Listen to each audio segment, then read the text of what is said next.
اب میں گزارش کروں گا علی جناب مولانا میثم زیدی صاحب قبلہ سے کہ وہ آئیں اور اپنے خیالات کا اظہار کریں۔ حضرات، ہر سال کی طرح اس سال بھی ہم لوگ جنت البقیع کے سلسلے میں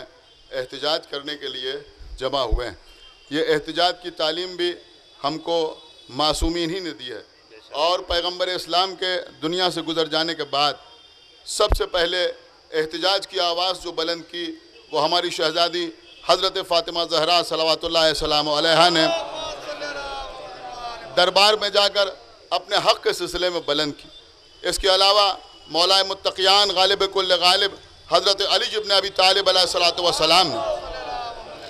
میں آپ کے سامنے ایک بات کی وضاحت کر دوں کہ لوگ اکثر یہ کہہ کے گمراہ کرتے ہیں کہ مولا علی نے اپنے حق کے سلسلے میں یا بی بی زہرا کے فدق کے سلسلے میں کسی قسم کا کوئی احتجاج نہیں کیا۔ دیکھیں، یہ حقیقت ہے کہ مولا علی نے کچھ ایسے لوگوں کے خلاف کہ جو اس لائق بھی نہ تھے کہ مولا کائنات ان کے لیے تلوار اٹھاتے، ان کے خلاف مولا علی نے تلوار تو نہیں اٹھائی، لیکن تلوار نہ اٹھانا اور بات ہے اور احتجاج نہ کرنا اور بات ہے۔ مولا علی نے اپنے حق کے سلسلے میں بھی بھرپور احتجاج کیا، جس کا ثبوت نہج البلاغہ میں خطبہ شقشقیہ کی شکل میں موجود ہے۔ بی بی فاطمہ زہرا نے دربار میں جا کر اپنے حق کے سلسلے میں احتجاج کیا، جیسے ابھی ہمارے چھوٹے بھائی مولانا تنویر صاحب قبلہ آپ کے سامنے بیان کر رہے تھے کہ مولا علی نے اس وقت بھی شدید ترین احتجاج کیا کہ جب لوگوں نے بی بی فاطمہ زہرا صلوات اللہ السلام علیہا کی قبر کی بے حرمتی کا ارادہ کیا۔ تو یہ احتجاج کی تعلیم ہم کو معصومین سے ملی ہے، اور میں سمجھتا ہوں کہ آج اس اسٹیج سے میں ایک بات اور آپ کے سامنے عرض کرنا چاہوں گا کہ حکومت بھی اس بات کو سمجھ لے اور دیگر حضرات بھی ہم کو پہچاننے کی کوشش کریں کہ یہ وہ قوم ہے جو 90 سال سے زیادہ ہو گئے جنت البقیع کے انہدام کے سلسلے میں احتجاج کر رہی ہے، لیکن ہمارا احتجاج اس انداز سے ہوتا ہے کہ ہم دشمن پر لعنت کرتے ہیں۔ ہمارا احتجاج اس انداز سے ہوتا ہے کہ ہم اپنے سینے پہ ہاتھ مار کے ماتم کرتے ہیں۔ ہمارا احتجاج اس انداز سے ہوتا ہے کہ ابھی آپ دیکھیں گے کہ مولانا یعصوب عباس صاحب ان کے ساتھ دیگر افراد خون کا پرسہ پیش کریں گے، اپنے سینے کے اوپر ماتم کریں گے۔ ہم اپنا خون بہا کے اپنے حق کے سلسلے میں احتجاج کرتے ہیں، ہم بے گناہوں کا خون بہانے کے عادی نہیں ہیں۔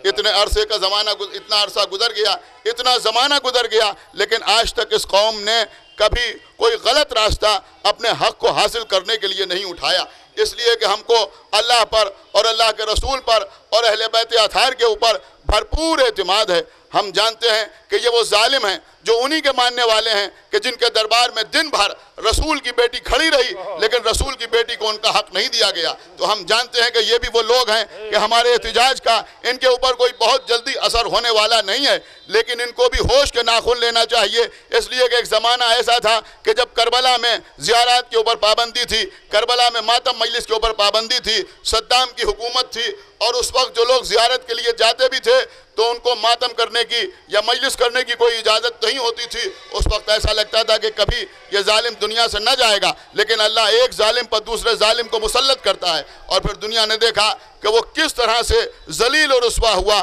اور کس طرح سے کتے کی موت مارا گیا۔ یہی حشر انشاءاللہ یہ سعودی عرب کے حکمرانوں کا بھی ہوگا، اس لیے کہ انہوں نے